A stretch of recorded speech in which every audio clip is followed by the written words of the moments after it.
This is KC Sports Tonight.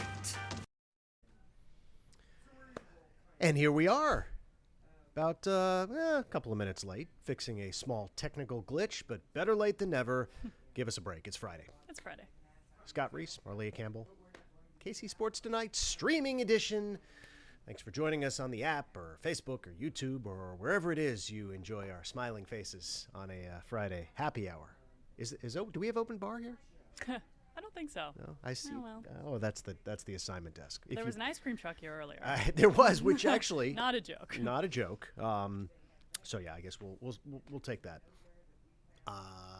Take what we can get. Yeah. So final day of our work week. So we're in a good mood. Royals in a good mood these days. Yeah. After the off day yesterday, they start a series in Boston, which is a pretty important series. Yeah. They are one game behind, the Red Sox in the American League wildcard race. Yep. So by my math, if they win tonight, they are back in a tie for a playoff position. If they win 2 out of 3, they will head into the All-Star break tied for a playoff spot. If they win 3 out of 3, you see where I'm going with this. The math is mathing. The math is, you see, but Boston's a good team. Fenway, tough place to play, obviously. Yep. So a sweep is probably, a lot to ask. You got Cole Reagans on the mound tonight. Clearly, it's a good place to start. But I don't know, your thoughts on the sort of mini win streak now. They've won 3 in a row, and obviously sweeping St. Louis the other day in that doubleheader was pretty huge. Yeah, I mean, anytime you can take the I-70 challenge, that's huge. Facing Boston, big opportunity here, opportunity to make up some ground and to just kind of have the, there's a long season to go after the All-Star break, but to be able to say you're in playoff positioning going into the break just feels like a mental win. But, the way this thing is going right now, Boston 51 wins, Royals 51 wins, Boston 41 losses, Kansas City 43 losses. This thing, and then you look even a couple spots above, this thing is going to come down to just a couple of games. I mean, it's really, really close. And so I think you're at the point where every game matters, and here are 3 where you can sink a team above you and kind of get a step ahead, and it's going to be a big couple days. And then, again, you got the All-Star break, got some time to recoup and recover. But, man, if you would have been talking about this team in playoff positioning at this time of year, following the most losses in franchise history last season, pretty good spot to be in. No, I mean, it's great. And we'll have those 4 days next week to really kind of reflect on how awesome it is that we're talking about a team that's either in a playoff spot or a game out of a playoff spot, but certainly in contention, in a position to maybe add some pieces over the next 3 weeks before the trade deadline at the end of July. And, I think that, look, it's tough to end the first half, and I say half in quotation marks because we're, 2 weeks past the actual halfway mark. But it's, it's tough to end the first half with an 8-game road trip when you haven't been great on the road. And they didn't start it well, losing 2 out of 3 in Colorado to, let's be honest, a bad Rockies team. But then, as I mentioned, you come back, you take both games against St. Louis. So all of a sudden, they're 3-2 heading into this last series. And, you've got a chance not only for a 500 or better road trip, which would be huge, but, Marleah, the schedule sets up pretty well. If you've got to go into Boston and face a good offensive club, they're 4th in the American League in batting average, you want to do it with your best pitchers, and it just so happens that they're back at the top of the rotation for the last 3 games of this first half. So you get Reagans tonight, you get Seth Lugo, the All-Star, tomorrow, and you get Brady Singer on Sunday. And then after all that time off, you can come right back and start the second half with the same 3 guys. Yeah. So the rotation sets up really well. Yeah, well, and as you mentioned, Royals have struggled on the road this season. So to be able to leave, kind of the first half of the season with a big road series would be massive. And we've talked about this before, that the Guardians, leading the American League Central, have a really tough schedule coming up after the All-Star break. The Royals kind of slogged their way through that about a month ago. So, yeah, I mean, just a big opportunity, and I'm excited. I'm ready to get this one rolling. So just checking the stats, just because I haven't done this in a while. Boston, by the way, 3rd in the American League in ERA, so the pitching has been great. Now, tonight, Cooper Criswell just recalled from the minors. He is not one of their studs, obviously. So, again, pitching matchup tonight certainly favors the Royals. Kansas City has slipped a little bit. The team ERA is 3.79. That's 6th in the league, so still good. Yeah. But again, it's been some bullpen hiccups, and Alec Marsh has come back to earth a little bit. But the top of this rotation, I mean, again, the three guys, Reagans, Lugo, and Singer, pretty much every time out, you're getting quality starts. Yeah, and got 2 of them in the All-Star game next week. Game next week. So that is super cool. Game time earlier than a normal East Coast game time. It's a 6:10 first pitch, so we're only about a half hour from first pitch at Fenway. Okay, let's move on to topic number 2. Let's go with the ESPYs, or as I'm calling it, 2 trophies and a baby, the Patrick Mahomes story. I like that. Yeah, which, I mean, look, he's living his best life, as he always does. He won the 2 ESPY Awards last night, same ones he won last year. So best, they don't call it male athlete anymore now. It's best athlete men's sport, and best NFL player. Chiefs did not win best team, which I guess is a little bit of a bummer, but whatever. They won the Super Bowl, so I'm sure they're fine. Consolation I don't think they're yeah. losing sleep. And I'm not sure. Mahomes has some probably bigger, more important trophies on his mantle than 2 more ESPY awards. But again, it just shows the respect for a guy who certainly had really far from his best statistical season last year, and yet still deemed the best in the NFL and the best male athlete we got. Well, and I think to the eye test, it was obviously because he didn't have a lot of help with his receivers when you looked at the drop passes from last year and kind of the regular season numbers that they put up. But and then well-deserved. Obviously, hearing Coach Reed accept the award in his honor was really cool. You often don't get like a really not emotional, but I guess emotional response out of Coach Reed throughout the press conferences throughout the year. So cool to see him in that setting and giving his flowers to Patrick and talking about how he's grown over these last couple of years in the Chiefs organization, not just as a player but as a person. So you see the on the side of the screen there, if you're watching this with TV as opposed to just the podcast, ESPY's yay ? And that's not to disparage from winning the award. But I was curious to get your take on the ESPYs in general. I, as one who was at the network when they started the ESPYs, I've got opinions on this. I know your opinion on the ESPYs. Yeah, I mean, spoiler alert. I just, at the time, I thought it was just silly and self-serving. Like, hey, we're cool, so we're going to give out our awards. We talk about we need the KCTV5s. Right. I mean, we could do this too. We could give out we could call them high fives, and we could give them out. Oh, that's way better than what I said. Right? Yeah, we could have an ice cream truck. We could have an ice cream truck and an open bar, because our event will have open bar.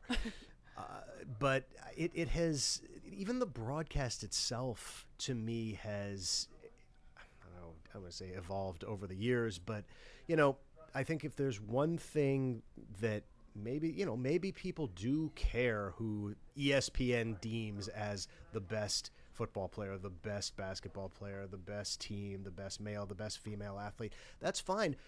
But the award show is supposed to be about the awards. And you had to wait like an hour in between every one of those, like who is going to win, here are the nominees, because that's the cool part to me, is seeing like, okay, the nominees are this, and I get it's just an ESPN made up thing, but it's still kind of cool to see, Shohei Ohtani, Patrick Mahomes, and Scotty Scheffler, and who's going to win. But they do these long special awards or whatever they call, which are fantastic, and they're great human interest stories, and they're great athlete accomplishments, and this kind of programming has its time and place, but to me it's not to dominate an award show, if that makes sense. You want to do a couple of them, that's great. I think it changes the pace, but it just seemed like this was more a long form, trying to pull the heartstrings and watch these stories of triumph and memory and this and that. But you had to wait all day for the actual awards. I don't know. That was my take last night. Yeah. So I grew up kind of obviously with a different perspective of view of not being with ESPN as a kid, watching the ESPYs. But I was a sports-obsessed kid, like in the basement of my house in Lenexa, my parents' house in Lenexa. So this was like my Grammys. Like I didn't watch the Grammys or the Tonys or any of the awards shows growing up. I watched the ESPYs. My favorite one, which is a very specific callback, was 2008 when Justin Timberlake hosted, and he did a lot of skits and things. that I can still remember a lot of them. They were like just so good. So I think it's a fun night to combine like sports and entertainment. You know, we don't really have that venue in like a lot of different areas where you have all of these people under one roof. But as you said, there's a way to do it, and snappier might. Yeah, they've taken away from the award because they give away and announce a lot of them the day before on NFL Live. Yeah. A lot of the stuff that I think people do care about: who is the best NFL player, who is the best MLB player, who is the best NHL player, et cetera, et cetera. Like that stuff's not even done last night, so they wind up again giving out very few of the unknown awards last night, which is at least a little bit of drama, as opposed to the, so-and-so is going to get the Lifetime Achievement Award, but that's announced. We know it's coming. There's no like, oh boy, who's it going to be, So just, again, to me, if I'm going to watch an awards show, I want to be excited about who's going to win the awards, and there just isn't enough of that. So I think I totally agree with that. I think when I talk about 2008, when I was like just starting to watch the ESPYs and I was excited, I didn't have one of these things. So I couldn't today I woke up and I scrolled through and checked who won them. Right. So maybe that's why they draw out a little bit of the can we maybe, not offer on a maybe quick. But maybe it doesn't move quickly. Yeah. And I have a short attention span, so that's the problem. But anyway, congrats to Patrick and congrats to Brittany and congrats to the Mahomes family. Awesome. That news breaking today that. Yeah, we don't know the time frame, right? We don't have a due. I don't think so. They didn't announce. So she did not look very pregnant in the picture, the photo that I saw. So my guess is we are several, if not many months away. And I'm sort of doing the math and thinking, well, if they're telling people at 12 weeks or 14 weeks or 16 weeks, you've got 5.5, 6 months to go, which means during the playoffs, perhaps. So that'll be an interesting sidebar. Yeah. But obviously, you never know. Okay. Next topic on our list is Sporting KC. And it's positive news for a change, so that's good. Yeah. The back-to-back wins over Dallas. First one in league play on Sunday, and then they come right back, play the same team 3 days later in Open Cup play, and they win that one too. It took them 120 minutes, but they win. Yeah. What time did that one end up ending? It ended about like 12:45 in the morning. Yeah, because it resumed at 11:30 p.m. and I was like, okay. Yeah. And then an extra time too. Yeah. So I mean, dramatic fashion then. Yeah, I think it was closer to 1 than 12:30 that it actually ended.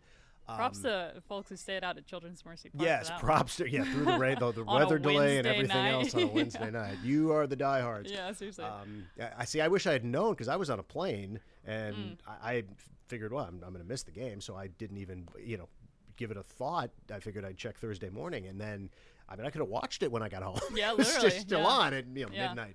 But anyway, it was nice to see them do that in extra time. They're going to be exhausted now because they come right back. They go to San Jose. They're flying now. They play tomorrow night on the West Coast. They got another game next Wednesday, so that's 4 games in 8 days or whatever it is. And that's a brutal stretch at any point in time, let alone in the heat of the summer, let alone when game 2, you basically played almost an extra half of soccer as part of the normal go of things. So, I don't know, where are you on this team? Do the back-to-back wins, even though only one counts in league play, does this inspire any bit of, well, they did it last year kind of confidence, or is this still a blip on the radar? Well, I'll start with, 4 games in 8 days. That is a brutal stretch, but it's certainly easier when you win the first 2 than losing the first 2 and being like, great, we got 2 more of these things and no rest, so can't get any worse than this. We've talked about this a lot on the show, how last year they started winless through 10 games, ended up rallying back, making the playoffs, first team in the MLS to do that. They haven't had exactly as quick or as much of a punch of a comeback this year, but certainly things are trending in the right direction. They're on in the Open Cup, which is and that's exciting. A big deal. If you're kind of out of the mix of the league, it's a big deal to have something to play for. But it's also a big deal because it's the Lamar Hunt Open Cup, and obviously in Kansas City, this matters, and now they're in the semifinals, so it's cool. Yeah, so that'll be a lot of fun to follow, and the morale does seem better around the club. It got kind of dire in the middle of that losing streak. Peter Vermees was calling players out for not putting in effort and things that were just kind of disappointing to hear out of a professional club. But they brought on a new sporting director. They've really just kind of I think flipped a page, but this is going to be judged by the test of time. 2 games is exciting, certainly better than what we've seen the last couple months. Yep. I can't remember the last time they've strung together 2 wins. Have they all season? Even like I'm not league play sure. or Open Cup maybe play. early in the season. Yeah. But yeah, no, it's yeah. I think early in the season they probably did. Yeah.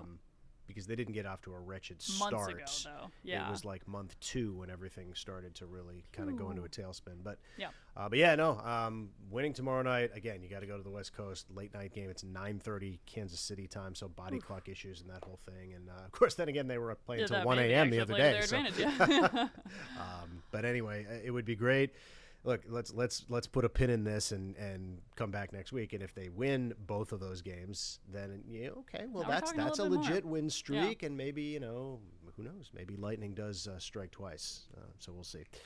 You had an interesting story today. This is certainly not a league most people would be following, but it's a fantastic story and some really good sound that you got as well. Mike. Yeah, this is cool. So it's a organization in town called the Midwest Adaptive Sports, and they do what the kind of name describes, which is create sports for people of different abilities and different conditions, and they offer youth wheelchair basketball, and then they offered adult wheelchair softball, but there was no like summer option for these kids who are in wheelchairs to participate in sports, because basketball is traditionally kind of a winter thing. So this is the first year that they're doing their wheelchair softball league. So I went out to practice yesterday. It was so much fun. It was a beautiful day. The kids are really excited, and yeah, I mean, it's just a great deal. So they're practicing for 8 weeks, and then the first week of August they're playing their World Series up in Omaha, which this is actually kind of interesting as well, and something I didn't fit into the story for time restraints, but there are only 4 wheelchair youth softball teams in the entire country. In this, like the National Wheelchair Softball Association. Yeah. And Kansas City is one of them. So part of their goal, too, is to kind of grow the popularity of the sport and get more kids involved in this. Yeah, I mean, just great opportunity. The story aired at 4:45, but it'll be on KCTV5.com as well. And it's just really cool to hear, these are athletes that are playing a really difficult sport in wheelchairs. I mean, it's really takes a lot of athleticism, and they're great kids. I can imagine how hard that is to do. They play with no glove. Yeah. That's another thing, so they can use their chairs still. And they play on a hard surface so that they have a little bit more mobility. But yeah, I mean, it's awesome. And yeah, I mean, softball weather, that's for sure. What is it, 100 degrees this weekend? It's going to be...